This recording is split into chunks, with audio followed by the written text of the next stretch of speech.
Friends, इस post में हम अंधा गिद्ध और दुष्ट बिल्ली की कहानी शेयर कर रहे हैं। दुष्ट व्यक्ति की आश्रय देने के क्या दुष्परिणाम भोगने पड़ते हैं, ये इस कहानी में बताया गया है। पढ़िए पूरी कहानी। गोदावरी नदी के तट पर सेमल का एक विशाल वृक्ष था। उस वृक्ष पर कई पक्षी निवास करते थे। दिन में वे भोजन की तलाश में खेत खलिहानों में जाया करते और संध्याकाल को पेड़ पर स्थित अपने अपने घोंसलों में लौट आते।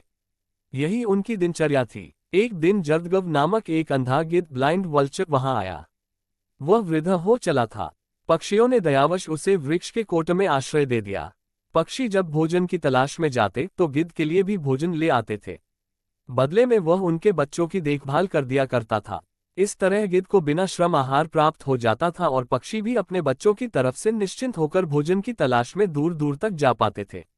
सुख चैन से पक्षियों और गिद्ध के दिन व्यतीत हो रहे थे। एक दिन कहीं से एक बिल्ली उस वन में आ पहुंची। इधर उधर भटकते हुए जब वह उस पेड़ के पास से गुजरी तो उसकी दृष्टि पक्षियों के अंडों और बच्चों पर पड़ी। उसके मुंह में पानी आ गया। वह उन्हें खाने के लिए वृक्ष पर चढ़ी तो पक्षियों के बच्चे अपने बचाव के लिए शोर मचाने लगे। शोर सुनकर गिद्ध कोट से बाहर निकला और चिल्लाकर बोला, कौन है? बिल्ली डर गई और वृक्ष से नीचे उतर आए और गिद्ध को प्रणाम कर बोले, महाशय, मैं बिल्ली हूं। यही नदी किनारे रहती हूं।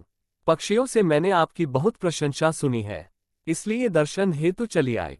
कृपया मेरा प्रणाम स्वीकार करें। गिद्ध ने उसे वहां से चले जाने को कहा। वह जानता था कि बिल्ली पक्षियों के बच्चों के लिए खतरा है। बिल्ली समझ गई कि भले ही गिद्ध अंधा और बूढ़ा क्यों न हो, उसके रहते पक्षियों के अंडों और बच्चों पर हाथ साफ करना असंभव है। वह किसी तरह पानी चिकनी चुपड़ी बातों से उसे विश्वास में लेने का प्रयास करने लगी। वह बोली, महाशय, मैं जानती हूं कि आपको मुझ पर संदेह है। आपको लगता है कि मैं पक्षियों के बच्चों को अपना आहार बना लूंगी, किंतु विश्वास करें, ऐसा नहीं है। एक दिन एक महात्मा से मिलने के बाद मैंने मांस खाना छोड़ दिया है। मैं पुनर्तः शाकाहारी बन गई हूं और अपना समय धर्म कर्म की बातों और कार्यों में ही लगाती हूं। आपकी प्रशंसा सुनकर आपके सानिध्य में कुछ व्यतीत करने का विचार कर आपके पास आई हूं। कृपया मुझे अपने सानिध्य में रख लें। गिद्ध उसके चिन्नी चुपड़ी बातों में आ गया और उस पर विश्वास कर बैठा। उसने उसे अपने साथ वृक्ष के कोट रहने की अनुमति दे दी।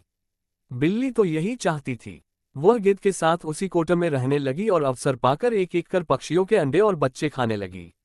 एक एक कर अपने बच्चों और अंडों के गायब होने से सभी पक्षी चिंतित और दुखी थे। एक दिन सबने इसकी पड़ताल करने की ठानी। जैसे ही बिल्ली को इस बात का अंदेशा हुआ, वो कोट छोड़कर भाग गई। इधर पड़ताल करते हुए पक्षियों ने जब वृक्ष के कोट में झांका तो उन्हें वहां ढेर सारे पंख पड़े हुए दिखाई पड़े। उन्हें लगा कि गिद्ध ने ही उनके बच्चों को खा लिया है। वे सभी आक्रोश में आ गए और चोंच मार मार कर बूढ़े गिद्ध का काम तमाम कर दिया। बिल्ली पर विश्वास कर बेचारा गिद्ध व्यर्थ में ही अपने प्राणों से हाथ धो बैठा। सीख, जिसके कुल, गोत्र या स्वभाव की जानकारी न हो उसे आश्रय नहीं देना चाहिए। फ्रेंड्स, आपको ये स्टोरी हिंदी कैसी लगी? आप अपने कमेंट्स के द्वारा हमें अवश्य बताएं। ये हितोपदेशा तले इन हिंदी पसंद आने पर लाइक और शेयर करें। ऐसी ही और famous short moral story for kids in Hindi पढ़ने के लिए हमें सब्सक्राइब कर लें। थैंक्स।